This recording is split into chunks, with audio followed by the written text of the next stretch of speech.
हिंदुओं पर अत्याचार के खिलाफ शुक्रवार शाम को रानीगंज के साहिबगंज मोड़ पर 60 नंबर राष्ट्रीय राजमार्ग पर रानीगंज मेजिया रास्ते को अवरुद्ध कर रास्ते पर टायर जलाकर भाजपा युवा मोर्चा की ओर से विरोध प्रदर्शन किया गया। हालांकि पुलिस ने कुछ देर प्रदर्शन चलने के बाद प्रदर्शनकारियों को हटा दिया। आपको बता दें कि मालदा के मोथाबाड़ी घटना के विरोध में और हिंदुओं पर अत्याचार के खिलाफ अभिक मंडल के नेतृत्व में यह विरोध प्रदर्शन किया गया। वहीं इस मौके पर अभिक मंडल ने अपने वक्तव्यों को रखा।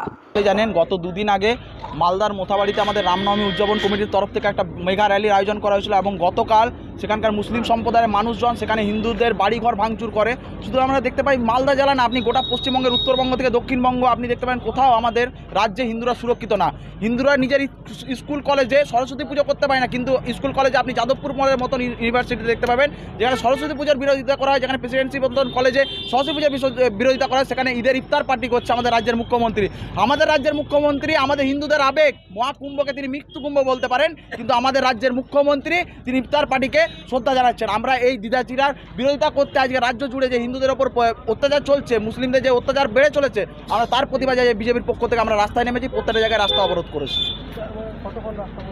আমরা দেখুন 20 মিনিট রাস্তা অবরোধ করেছি। আপনারা সকলেই জানেন যেখানে ঘটনাটা ঘটেছে আমাদের মুসলিম মোতাবাড়িতে, সেখানে পশ্চিমবঙ্গ পুলিশ নির্লজ্জ, পশ্চিমবঙ্গ চটিচারের পুলিশ সেখানে মানুষকে সেভ করতে পারেনি। আজকে আপনারা দেখেছেন কেন্দ্র সরকারের তরফ থেকে সেখানে বিএসএফ সেন্ট্রাল ফোর্সকে নামিয়ে সেখানে প্রত্যেক মানুষকে সুরক্ষিত করা হচ্ছে। আগামী দিন রামনবমী আসছে, আর বেশি দিন দেরি নেই। আমি পশ্চিমবঙ্গের পুলিশ প্রশাসনের কাছে অনুরোধ করব, আমরা আমার ধর্ম যেটা, আমি আমার ধর্মকে সম্মান করব। যিনি আমার ধর্মকে সম্মান করবে আমি তাকে সম্মান করব। যদি আমার ধর্মকে কেউ ভাবে অসম্মান করবে তাহলে সে কথা ভুলে যাক। যদি হিন্দুদের ওপর যদি খারাপ নজরে কেউ দেখে তো বিজেপি যুব মোর্চা রাস্তায় দাঁড়িয়ে আন্দোলন করবে এবং বৃহত্তর থেকে বৃহত্তর আন্দোলন করবে।